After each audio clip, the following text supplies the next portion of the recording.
다 함께 기도하심으로써 예배의 부르심에 응답하시겠습니다.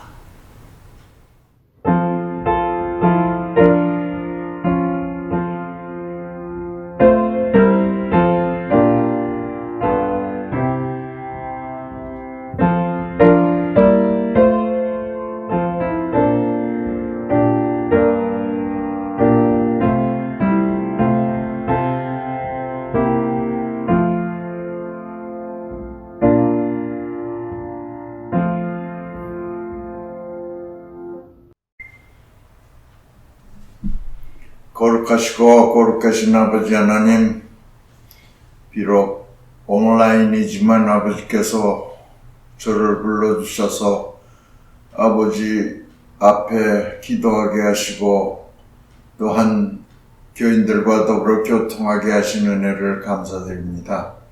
아버지, 저희들 전에는 교회를 나오고 나오지 않은 것을 우리 의지대로 했습니다마는 지금은 나올래야 나올 수도 없고 참 하는 일이 도저히 인간으로서는 감당하기 어렵습니다. 아버지, 저희들의 불찰을 용서하시고 참 아버지께서 부탁하신 마음을 다하고 정성 다하라고 하신 말씀 이외에 목숨을 다하라고 하신 뜻을 우리가 알 수 있습니다. 이 핑계 저 핑계에 대해서 참 열심히 우리가 교회를 참석하지 않은 아버지 앞에 죄를 고백합니다. 용서하여 주시고 오죽하면 하나님께서 목숨을 다하라고 하셨습니까? 우리가 꾀부리는 것을 아시고 미리 그와 같은 명령을 내리신 것을 생각할 때 지들이 참으로 부끄럽기 짝이 없습니다. 아버지, 그러나 이 무서운 코로나에서 우리를 건져주시어서 다시 아버지를 만나 뵐 수 있게 하시고 사랑하는 성도들과 서로 교통할 수 있는 큰 은혜 허락하여 주시옵소서. 아버지여, 참 우리 교회를 보셔서라도 용서하시고 비록 적은 무리지만은 저희들이 영과 진리로 예배하려고 애쓴 것 기억하시고 용서하시기를 바랍니다. 저희들은 맑은 양심으로 아버지께 억지 부르지 아니하고 꾸민 이야기를 하지 아니하고 사람을 귀를 즐겁게 하는 말을 하려고 일부러 말을 지어서 사람을 모으지 아니하였습니다.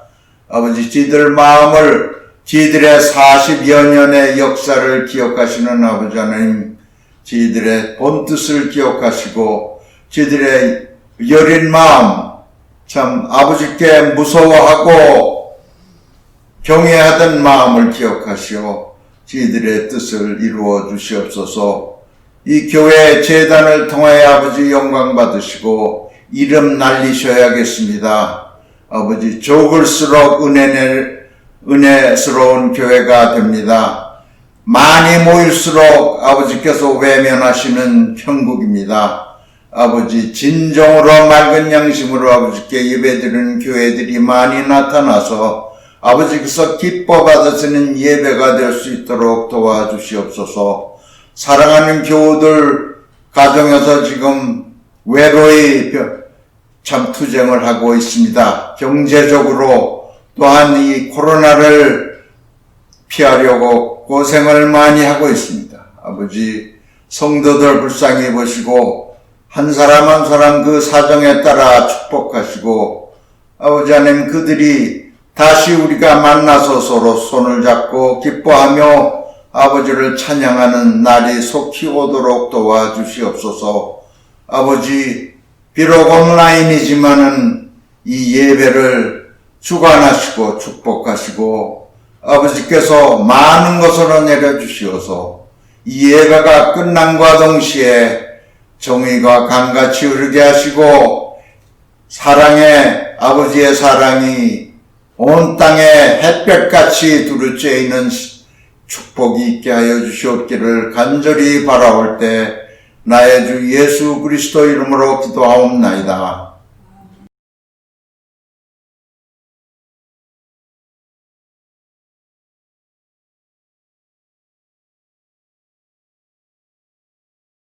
한 주간도 평안하셨습니까? 우리 평화의 교회 성도 여러분, 오늘도 우리가 하나님 앞에 예배자로 섰습니다.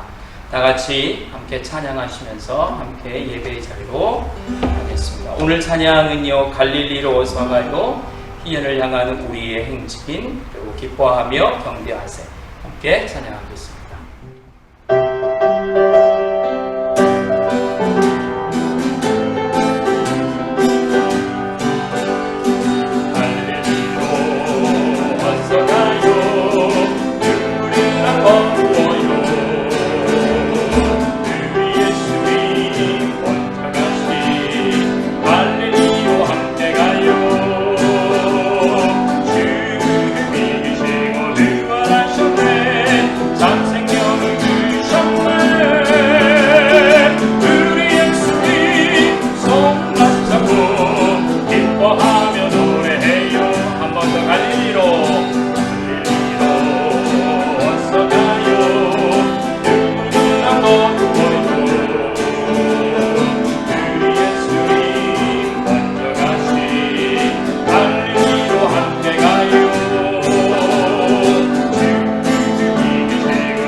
희년을 향한 우리의 행진, 함께 찬양하겠습니다.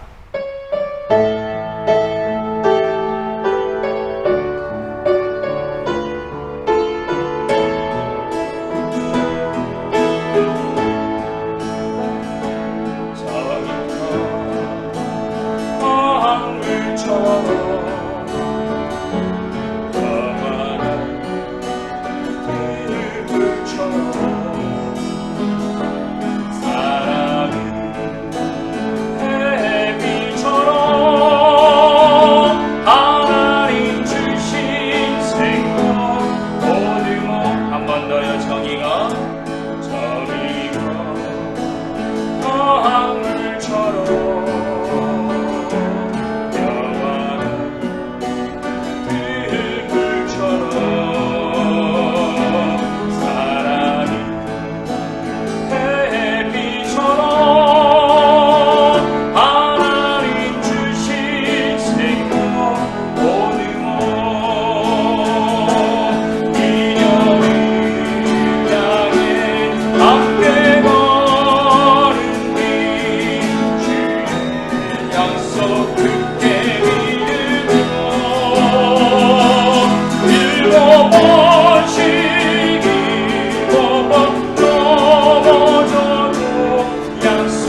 오늘의 말씀은 열왕기상 17장 1절에서 9절까지입니다.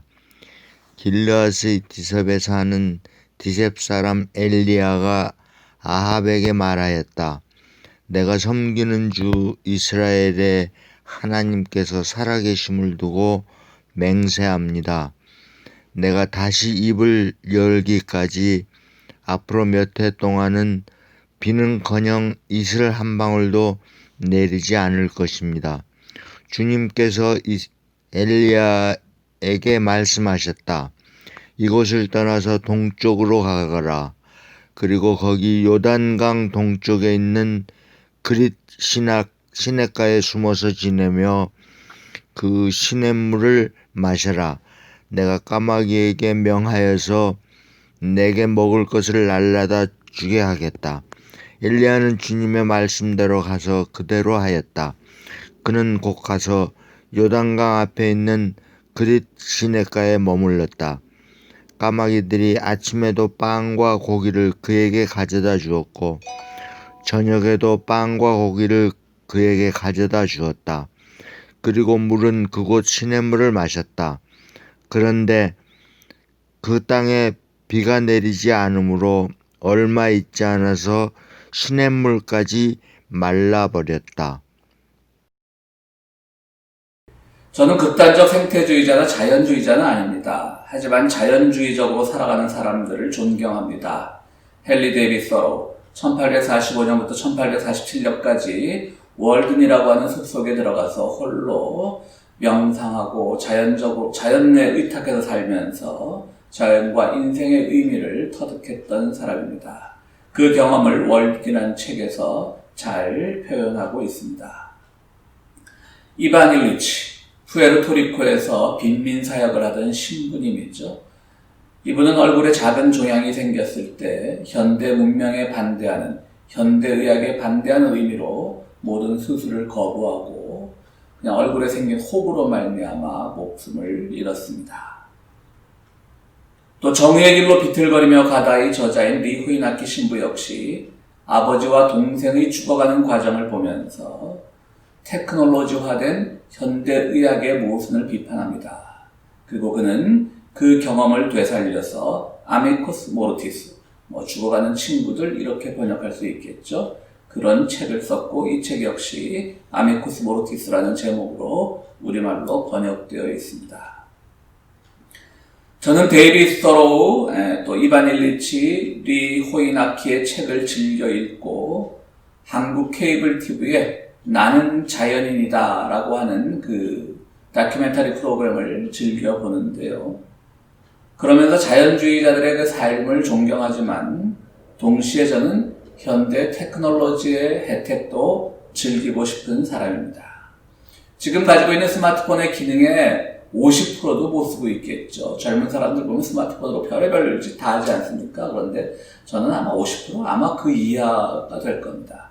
그렇게 적게 사용하면서도 늘 새로운 스마트폰이 나오면 그것을 기웃거리게 되는 솔직한 마음입니다. 또 현대 먹거리가 온통 방부제 투성이고 대기 오염이 극심하지만 그럼에도 불구하고 어쨌든 현대인의 평균 수명은 늘어나지 않았느냐라고 강변하는 사람 중에 하나이기도 합니다. 그래서 대기 오염이나 온실가스 문제를 공감을 하면서도 그래서 일회용품이나 여러 가지 면에서 환경 훼손을 방지하려고 그렇게 노력하는 행동을 하고 있지만 저 역시 그럼에도 불구하고 솔직히 말씀드리면 그런 것들이 저의 생존을 위협하는 그런 큰 문제로 다가오지 않는 것은 사실입니다. 코로나 백신이나 치료제 개발의 소식은 요원한데요. 그와 반비례해서 늘어나는 것은 또 성장하는 것은 바로 온라인, 비대면을 통한 그런 산업 구조가 성장하고 있습니다. 많은 사람들이 코로나 이후 시대를 이야기하면서 이제는 이런 비대면 테크놀로지가 성장할 것으로 예측하고 있습니다. 이제는 기술 경쟁 사회가 되고 기술도 개발 비용을 쥐고 있는 대기업 중심으로 독점될 것이 뻔하기 때문에 저는 이런 사회의 도래가 결코 즐겁지만은 않습니다. 의료 행위에 있어서도 우리 고국에서는 원격 진료를 도입해야 된다는 그런 여론이 거세어지고 있습니다. 저는 의료 지식은 없지만 원격 진료에는 반대합니다. 왜냐면요, 아주 의료 지식도 없는 사람이 네가 뭘 안다고 반대하느냐 라고 하는데요, 저는 아주 간단한 이유에서입니다. 대형 병원이나 그 대형 병원의 뒤가 되고 있는 재벌들이 빨리 원격 진료를 도입해야 된다라고 주장하는 것을 보면 이것 역시 부자들의 배를 불려주는 수단이 되겠구나 라는 차원에서 그렇게 반대를 하고 있습니다. 테크놀로지의 발전은 저 개인의 고민이기도 하고 기독교인들이 함께 해야 될 고민이기도 합니다. 문명의 발전을 두려워하지 말고 교회도 함께 물론 당연히 그 발전에 동참해야 합니다. 그것들이 주는 장점도 분명히 있습니다. 그러나 동시에 테크놀로지가 우리 삶을 독점하지 못하게 막는 것도 기독교인의 사명입니다. 또한 테크놀로지의 발전이, 기술의 발전이 특권층의 독점 도구가 되어서 그들의 경제적 이득만을 취하는 것이 되는 그런 사회 현상도 우리는 막아야 됩니다. 쉽지 않은 문제입니다. 전혀 자연인스럽게 살지 못하면서 나는 자연인이다를 즐겨보는 저의 이율배반이 이해되시죠? 아니, 이해하셔야 됩니다. 우리가 지금 이 시대에 함께 고민해야 될 문제입니다. 모든 것이 다 발전의 논리, 성장의 논리, 기술의 논리로 설명될 때 과연 기독교인들이 그것과 완전히 동떨어져서 자연인으로 살아갈 수는 없겠지만, 그러나 그것에 편승해서 아무런 비판의식 없이 살아가는 것도 또한 문제이기 때문입니다. 이스라엘 역사에서 가장 나라를 발전시켰던 왕을 꼽으라면 기독교인이건 유대교인이건 떠나서 모든 사람들이 다 다윗을 이스라엘 역사에서 가장 위대한 왕으로 꼽을 것입니다. 그런데요, 성경 이 고고학자들의 생각은 다릅니다.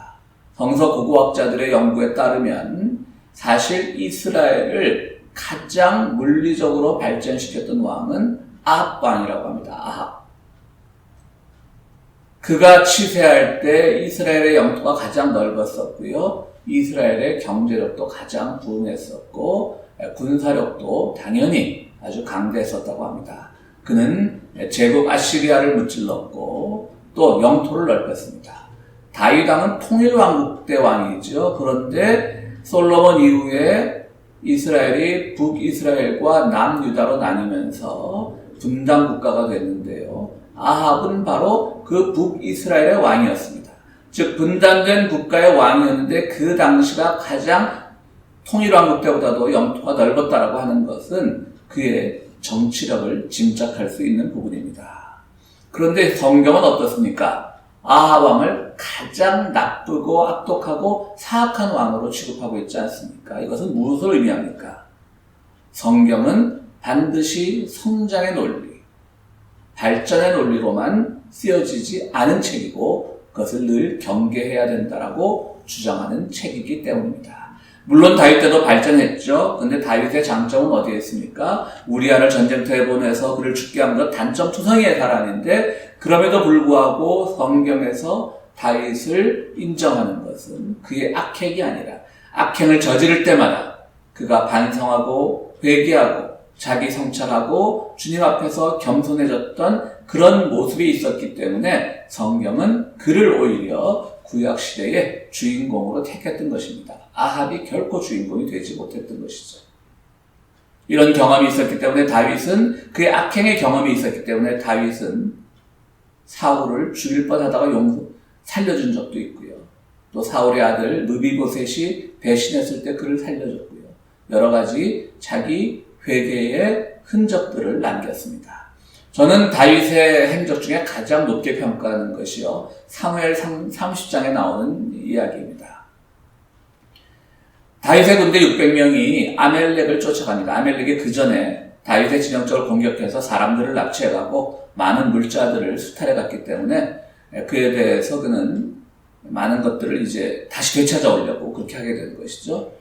그러면서 다윗은 600명과 함께 출정을 하게 되는데요. 그 과정에서 지쳐가지고 이제 아멜렉 군대 저 멀리 도망갔으니까 빨리 쫓아가려니까 빨리 뛰었겠죠. 뭐 그때 뭐 말들이 많지도 않았을 거고 무조건 뛰어갔을 겁니다. 그러니까 중간에 200명이 낙오합니다. 결국 400명만 쫓아가서 아멜렉을 물리치고 물건과 사람들을 다 찾아옵니다. 문제는 거기서부터 발생합니다. 돌아오는 길에 기다리고 있던, 쉬고 있던 그 200명을 마주치게 됩니다. 그런데 다윗이 그 200명에게도 아멜렉으로부터 취한 전리품을 다 공평하게 나누어 주라고 얘기합니다. 당연히 400명의 병사들은 불만이겠죠. 저것들은 쉬고 일터도 안 나가, 전쟁터도 안 나갔는데 우리가 이걸 다 가져야지. 왜 저들에게 주느냐? 그러나 다윗은 이것은 하나님이 이기신 전쟁이라는 말로 그들에게 모두 나누어 줍니다. 다윗이 참 훌륭하지 않습니까? 전쟁에 참여하지 않았지만 그들에게도 어떤 혜택이 돌아가게 만들었던 것. 그것이 바로 다윗의 특징입니다. 놀랍지 않습니까, 여러분? 당연히 400명의 불만도 우리가 이해할 수 있죠. 우리는 목숨 걸고 가서 싸웠는데 그럼 당연히 소득이 우리 것이 돼야지. 그러나 다윗은 그들의 불만을 잠재우고 이렇게 평등하게 모두 나눠줍니다. 이게 요즘 문제가 되는 보편복지입니다. 모든 사람들이 다 혜택을 받는 보편복지. 내 말 잘 듣는 사람 이런 저런 조를 따져가지고 선별복지를 하는 것이 아니라 보편복지하는 것. 이거 오래전에 다윗이 이미 우리에게 보여주고 있었던 것입니다.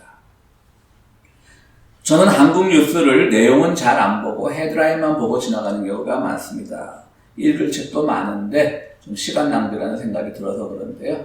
그렇지만 또 저는 한국에 대한 관심도 있으니까 제가 관심이 굉장히 많은 줄 알고 때로는 지인들이 저에게 어떤 사건에 대해서 견해를 물어보기도 하는데 제가 의외로 그 사건을 심층적으로 자세히 모르는 경우가 많아서 그런 질문을 받을 때마다 당황한 적이 매우 많습니다.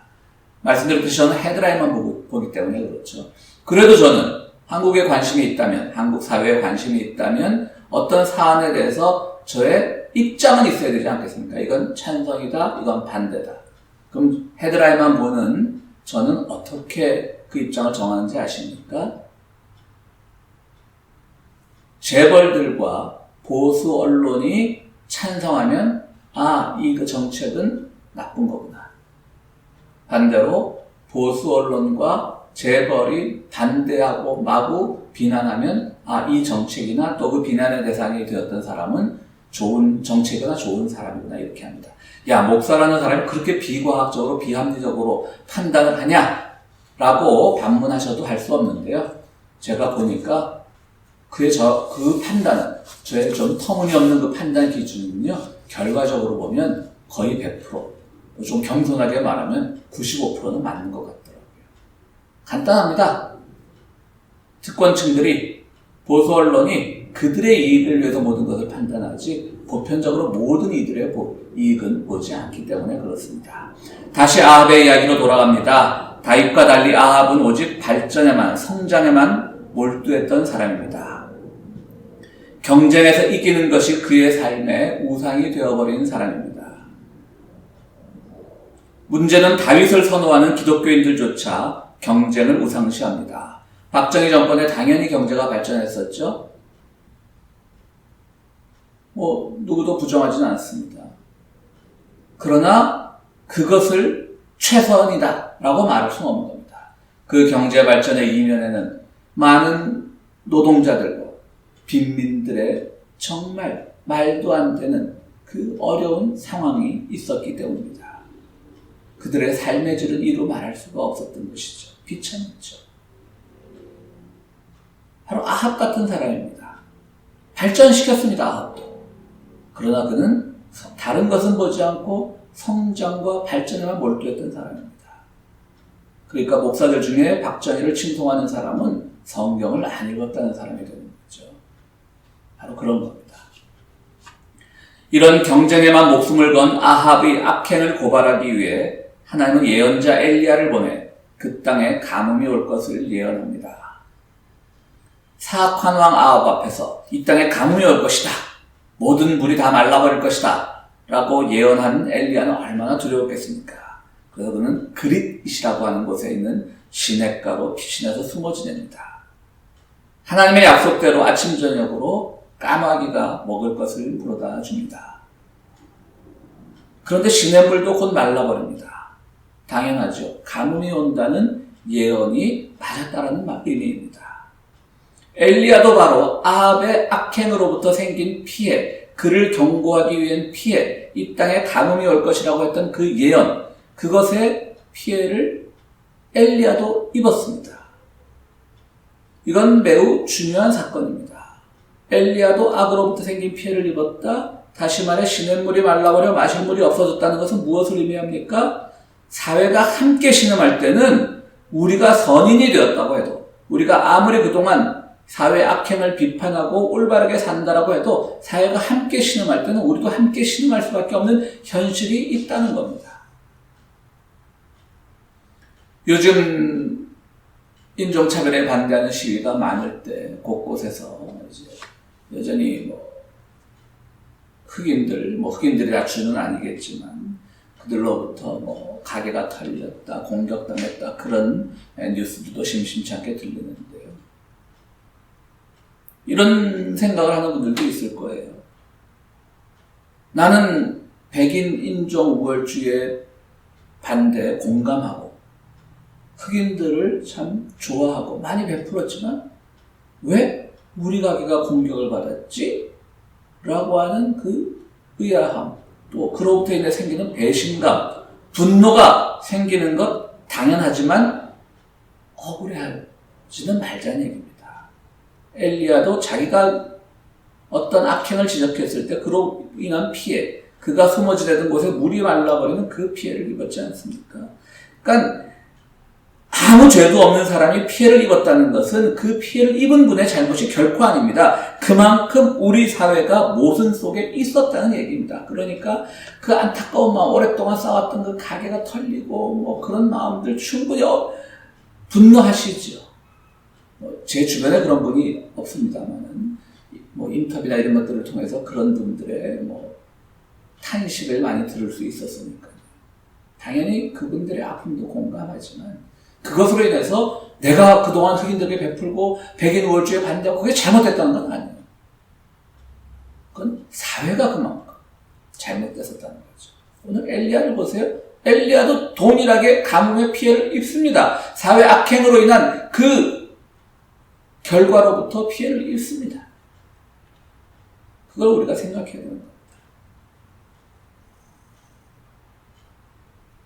까마귀가 물어다주는 자연인의 삶을 살아가던 엘리야는 그래도 물은 있어야 될 거 아니에요. 까마귀가 물은 안 물어다주니까 물이 말라버리자 다시 사회로 나옵니다. 경쟁사회로 뛰어듭니다.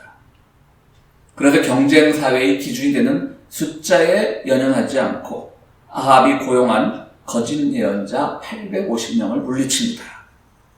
또 엘리야는 이제 비를 내리게 해달라고 하나님께 기도할 때 열왕기상에 보면 저 멀리서 손바닥만한 구름이 보인다고 합니다. 그 손바닥만한 구름, 맑은 하늘에도 손바닥만한 구름이 있기 마련인데 손바닥만한 구름이 어떻게 비구름이 되어서 비를 몰고 오겠습니까? 그러나 엘리야는 거기에 실망하지 않고 끊임없이 기도했을 때 그 손바닥만한 구름이 먹구름이 되었고 비구름이 되어서 그 땅에 비를 내립니다. 엘리야는 또 한 번 동굴 속에 숨지만 거기서 하나님의 음성을 듣습니다. 그것은 천둥처럼 우렁찬 하나님의 목소리가 아니라 귀를 쫑긋해야만 들을 수 있는 아주 미세한 하나님의 음성이었습니다. 열왕기상 17장부터는 이처럼 거대한 것과 하찮은 것을 대비하는 구조로 사건이 진행되고 있습니다. 경쟁과 성장의 상징인 아합과 까마귀 신세를 지는 엘리야. 참 말이 안 되죠. 이 문명사회에서 자연인으로 살아가는 사람들과의 대립보다도 더 말이 안 되는 겁니다. 자연인으로 살아가는 사람들은 그 자연인이라는 풀을 보면 나름대로 거기서 농사도 짓고 열심히 살아요. 이건 엘리야는 그거보다 비교가 안 돼요. 까마귀가 물어다 주는 거예요. 어쨌든 이렇게 두 사회가 아합의 사회와 까마귀가 먹을 것을 물어다 주는 엘리야의 사회가 대립하고 있습니다. 경쟁사회에서 뒤처져 자살을 결심했던 과부와 아들을 또 엘리야는 자신도 가진 것이 없으면서 자신도 아무것도 없다라고 하면서 오히려 그들에게 신세를 지면서 그들을 구원하는 그런 기적도 일어납니다. 또 말씀드렸던 엘리야 한 명과 850명의 싸움에서도 승리합니다. 하나님의 음성이 우렁찬 속에 있는 것이 아니라 속삭임 속에 있다는 대립이 또 있습니다.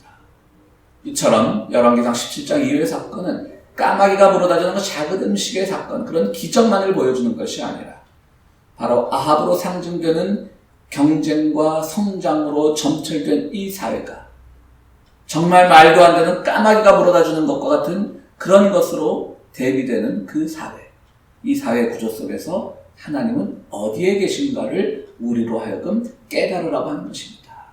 물론 다 그렇게 자연인으로 살아가라는 건 아닙니다. 자연도 내목해서 엘리야가 그리시네가에 있을 때 그리시네가에 물이 말라고 하지 않습니까? 다시 엘리야처럼 사회 현안이 있을 때는 당연히 그의 삶의 중심 이념은 하나님에게 두되 하나님이 하찮은 것을 통해서 작은 것을 통해서 그를 보살피셨던 그 기억을 가지고 그 하나님에게 중심을 두되 우리가 하는 수 없이 몸담고 살아가야 되는 이 경쟁사회 속에서 그 경쟁사회의 성장의 논리에 매몰되지 말고 우리 기독교인의 나름대로 하나님에게 모든 것을 의탁하면서 살아가라는 메시지를 오늘 엘리야는 하나님의 음성을 통해 우리에게 전하고 있는 것입니다. 신약 성경에는 변화산에 올라간 예수님과 그 세 제자의 예가 나옵니다. 베드로, 야고보, 요한과 예수님은 변화산에 올라가시죠. 그런데 그때 놀라운 일이 벌어집니다. 모세와 엘리야가 그 산 위에 나타난 겁니다. 제자들이 얼마나 놀랐겠습니까?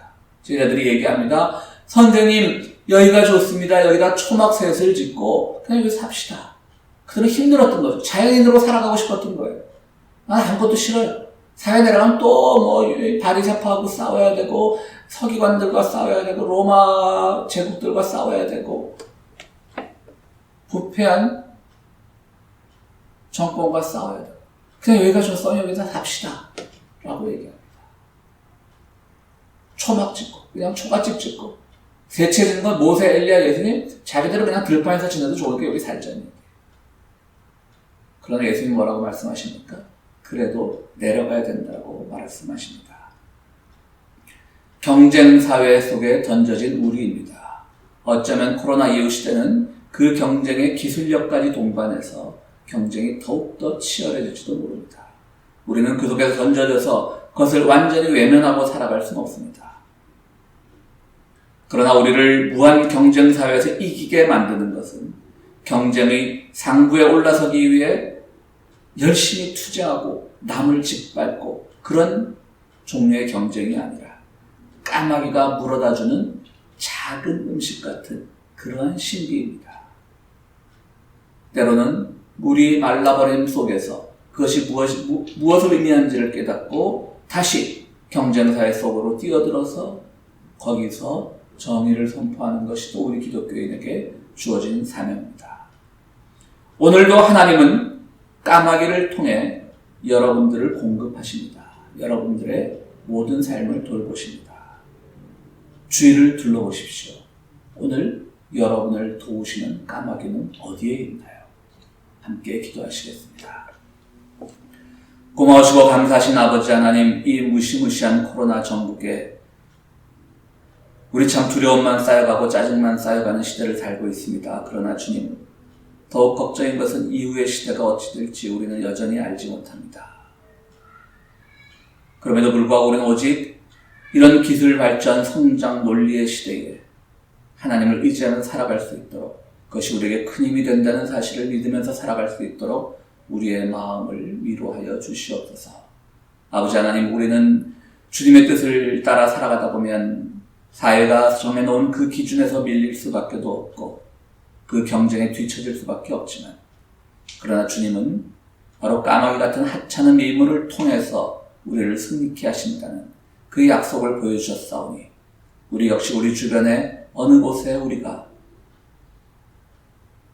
하찮은 축복을 받고 있는지, 그러나 그것은 겉보기에는 하찮하지만 주님이 주시는 무한한 축복임을 우리가 모르고 지나가고 있는 것은 아닌지 우리를 돌아보게 하여 주시옵소서. 아버지 하나님, 오늘도 귀한 예물을 드릴 손길들 기억하여 주시고 각 가정에서 예배 드릴 때 그 가정에 여러 가지 어려움이 없게 하시고 기쁨이 넘치게 하시고 건강을 허락하여 주시옵소서. 예수 그리스도 이름으로 기도드리옵나이다. 아멘. 예, 뭐 교인들을 만나지 못하니까 교회 소식이란 건 별로 없고요. 지금 교회를 여러 가지 우리가 돈이 드는 그 리모델링을 하는 건 아니고 공간 재배치나 이런 것들을 위해서 여러 가지로 제가 좀 고민을 하고 있습니다. 여러분들에게 변화가 있으면 알려드리도록 하겠습니다. 지난 주간에 우리 황호 집사님 가정 결혼식 잘 치렀다는 그 소식을 SNS를 통해서 확인할 수 있었고요. 다시 한번 축하를 드립니다. 여러분들 건강하시고 지난주에는 제가 계획으로는 한 8월 초쯤 우리가 예배를 드릴 수 있지 않을까라고 말씀드렸는데 지금 이런 계획이라는 게 정말 아무런 의미가 없는 세상이 되어버렸어요. 계속해서 지금 코로나 수치는 더 나빠지지 않습니까? 어쨌든 여러분들 가정에서 건강하시고 또 하는 수 없이 불가피하게 일터에 나가야 되시는 분들은 늘 나가실 때마다 주님께 기도하시고 오늘의 안전을 위해서 또 늘 하나님과 동행하시는 그런 경험을 하시는 여러분들이 되기를 바랍니다. 우리 함께 기도하시겠습니다. 이제는 우리를 죄에서 구원하여 주신 우리 주 그리스도의 은총과 우리 살아갈 때 늘 베푸시는 하나님의 극진하신 사랑과 성령님의 감화 감동하시니 오늘도 우리 주변에 거대한 것, 화려한 것이 아니라 하찮은 것에서 하나님의 놀라우신 은혜를 발견하기로 다짐하는 우리 모든 성도들 위해 지금으로부터 영원토록 함께 하시기를 축원하옵나이다. 아멘.